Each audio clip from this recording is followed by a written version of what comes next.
Welcome to my channel. Halo semuanya, selamat datang di video gue. Baik lagi sama gue Andrew di pembahasan Tower of God. Di video kali ini gue akan bahas tentang teori mengenai alasan jahat datang ke menara. Tapi sebelum kita bahas teorinya, kita kenalan sedikit sama The King of Tower yang satu ini. Langsung saja kita ke pembahasan. Jahat dikenal sebagai Raja Menara dalam cerita Tower of God. Bukan hanya dikenal sebagai raja, namun Jahat ini sudah dianggap sebagai dewa oleh sebagian besar penduduk yang ada di menara. Karena Jahatlah yang dikatakan sebagai pembawa peradaban ke dalam menara, yang mengacu pada kerajaan yang dia buat sekarang. Bisa dibilang, sebelum kedatangan Jahat, para penduduk menara belum mengenal apa itu pertarungan, dan mungkin mereka belum bisa mengendalikan Shinsu. Hal ini diakui oleh dirinya sendiri. Bahkan, Mahset dan Asul Edwaru yang sudah ada sebelum Jahat masuk ke dalam menara mengatakan memang Jahatlah yang membawa peradaban ke dalam menara. Secara garis besar, masuknya Jahat ke dalam menara ini sangat berpengaruh banget sama kehidupan di menara. Gue rasa kalian pasti udah pada tahu kalau Jahat gak sendirian masuk ke dalam menara. Dia dikatakan masuk dan memulai petualangannya bersama 12 orang temannya yang disebut sebagai 12 Great Warriors. Mereka bersama-sama memulai petualangan dan menjelajah isi menara sampai lantai ke 134. Yang akhirnya Jahat memutuskan untuk menghentikan petualangannya dan memutuskan menjadi raja di dalam menara dengan membuat kontrak bersama administrator dari lantai pertama sampai lantai 134. Di sini kita dikasih tahu apa aja isi kontrak yang udah Jahat buat, dan gue yakin kalian pasti juga udah pada tahu. Pertama, Jahat menutup lantai ke 135 dan menjadi raja atas seluruh lantai di lantai pertama hingga lantai 134. 2. Jahat menjadi abadi dan tidak ada satupun makhluk di dalam menara yang dapat membunuh Jahat. Dari kedua kontrak yang dibuat ini, muncullah beberapa peraturan yang lain dan sampai sekarang sudah menjadi aturan di dalam menara. Contohnya tuh seperti sistem regular dan ranker yang dibuat oleh Jahat setelah ia menjadi raja. Sistem itu mengharuskan mereka untuk menaiki menara agar mendapatkan hidup yang lebih baik. Oleh karena itu, semua yang lahir di dalam menara atau para regular yang diundang untuk menaiki menara akan secara otomatis terikat dalam aturan dan kontrak yang dibuat oleh Jahat ini. Kecuali orang yang masuk secara tidak diundang atau lahir di luar menara yang disebut sebagai irregular. Karena statusnya yang masuk secara tidak diundang, sehingga irregular tidak terikat akan peraturan yang ada di menara. Setelah deklarasi dan kontrak yang Jahat buat, akhirnya Jahat menutup lantai ke 135 dan menjadi raja atas ke 134 lantai yang dia sudah lewati. Lalu, kunci yang digunakan untuk menutup lantai tersebut. Kunci itu sebagian dibuat menjadi senjata 13 bulan, yang seharusnya senjata ini diberikan kepada ke-12 temannya yang bersama-sama masuk ke menara.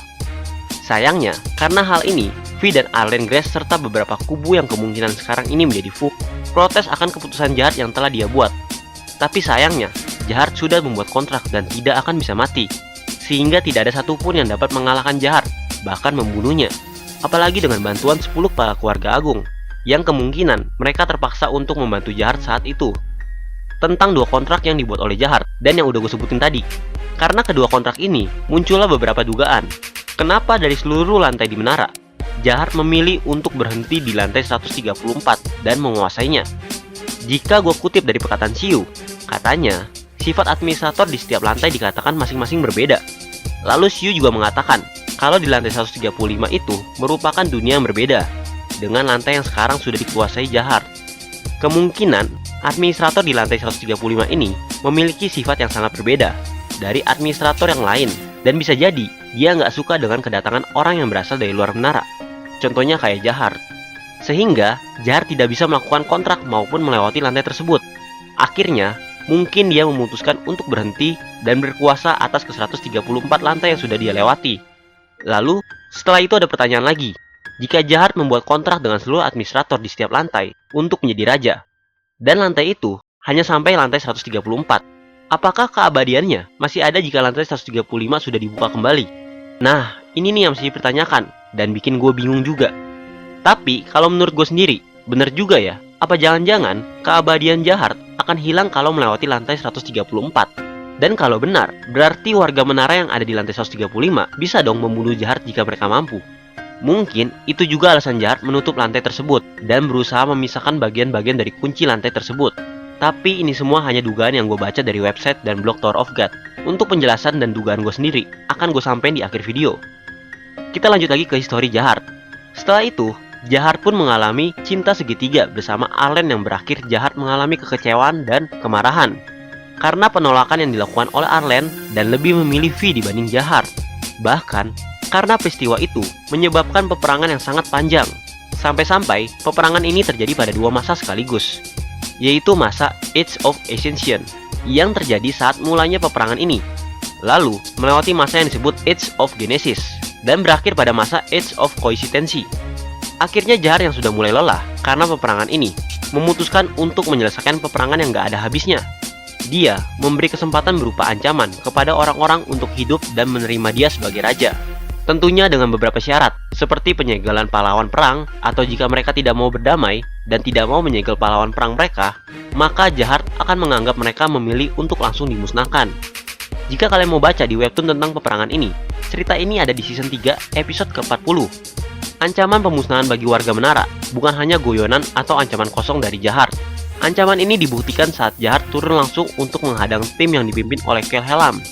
Jahat waktu itu menjebak Kel Hellam dengan membiarkan mereka berhasil lolos dari pertahanan tentara Jahat dan menunggu mereka di ujung sebuah tebing dekat dengan istananya. Padahal, Kel Hellam dikatakan sudah melihat takdir yang ada pada Jahat.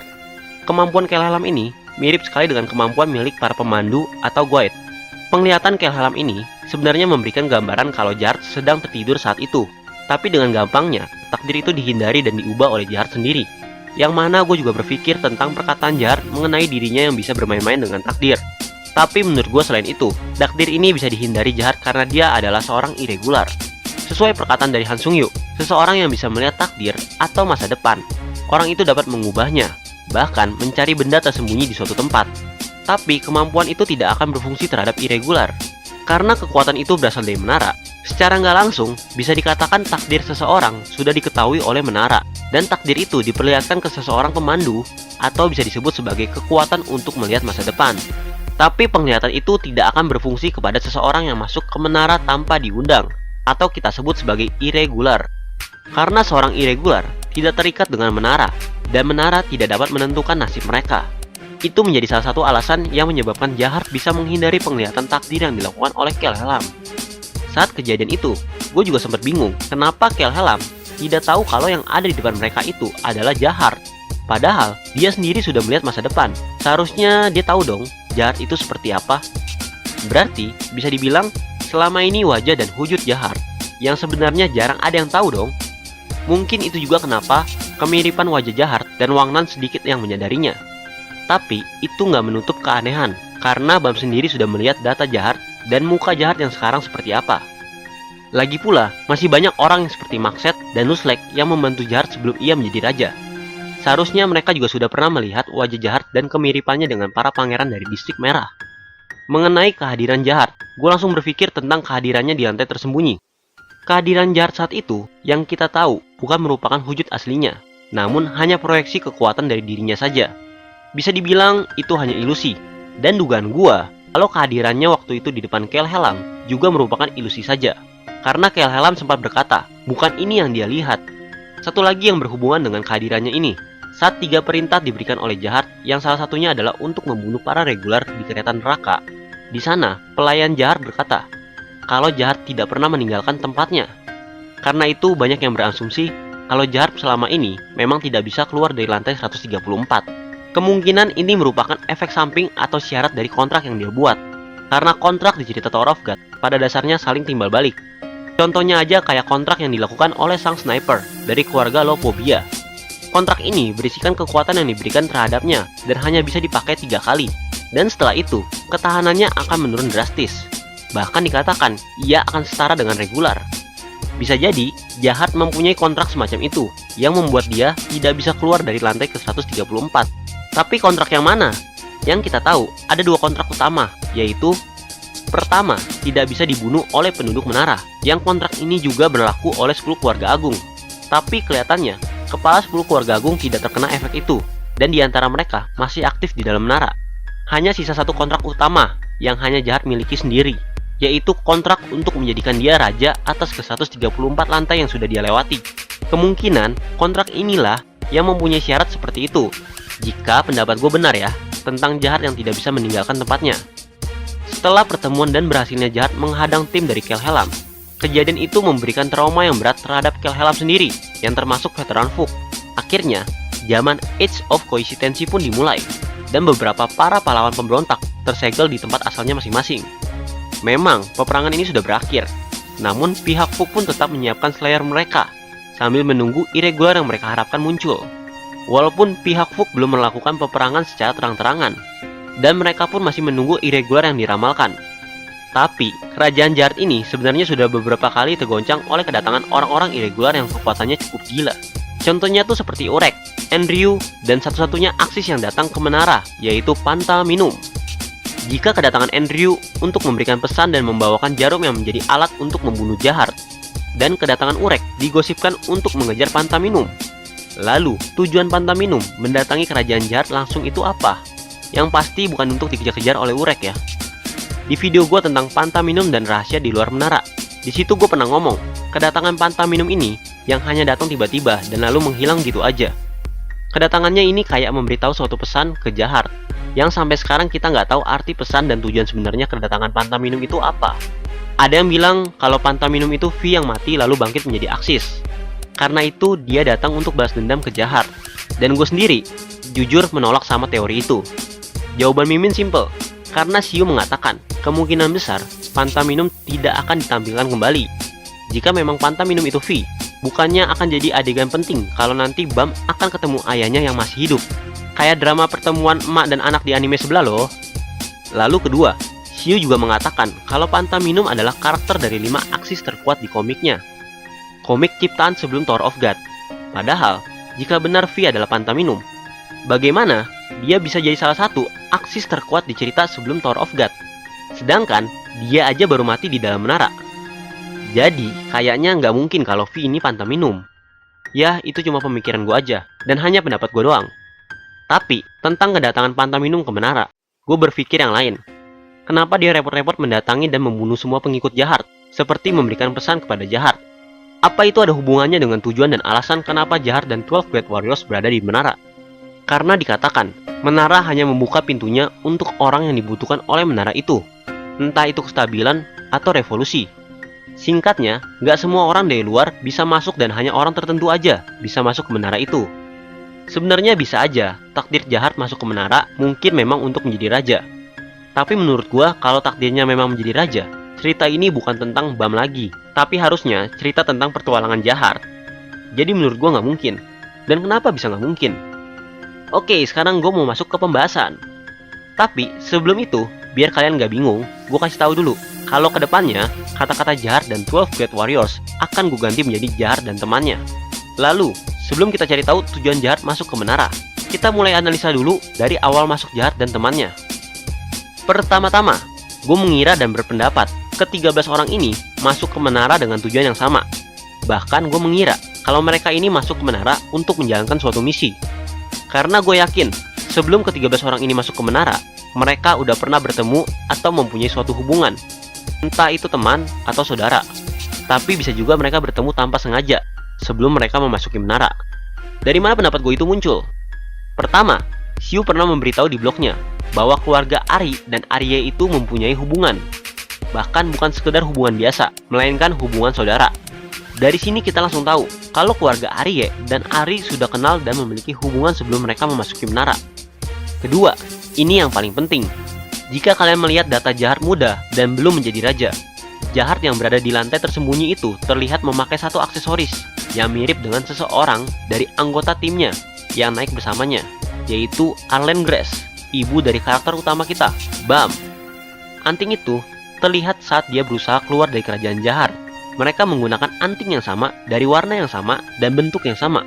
Bahkan, jumlahnya sama-sama terdapat 3. Mungkin, anting yang dipakai Arlene saat itu kurang detail dan jelas ya. Tapi gue yakin, anting ini sama dengan anting yang dipakai jahat sebelum dia menjadi raja. Lalu dari mana Arlene dan jahat mendapat anting ini? Apa jangan-jangan itu pemberian dari Arlene? Atau sebaliknya? Tapi kenapa Arlene masih memakainya saat dia kabur dari lantai 43? Atau sekarang disebut sebagai lantai kematian? Padahal, jahat memakai anting itu saat dia masih menaiki menara. Jika kita lihat pun, sekarang jahat sudah menggantikan anting itu dengan lambangnya sendiri. Berarti, bisa dibilang Arlene mempunyai anting itu juga dari saat dia masih menaiki menara.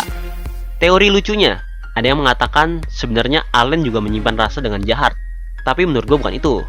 Arlen masih memakai anting itu karena mungkin anting itu merupakan hal penting bagi Arlen.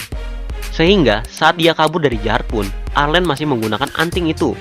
Dan jika kita lihat-lihat bentuk dari anting itu, bentuknya menyerupai simbol yang melambangkan Jahart sekarang, dengan warna merahnya dan yang berjumlah 3, seperti pada lambang ketiga mata yang ada pada kerajaan Jahart dan simbol Jahart sendiri. Gue yakin kalau Jahart sepertinya mengambil desain simbol kerajaannya dari bentuk anting ini, karena mereka memiliki banyak kesamaan. Lalu dari mana Arlen dan Jahart mendapatkan anting ini?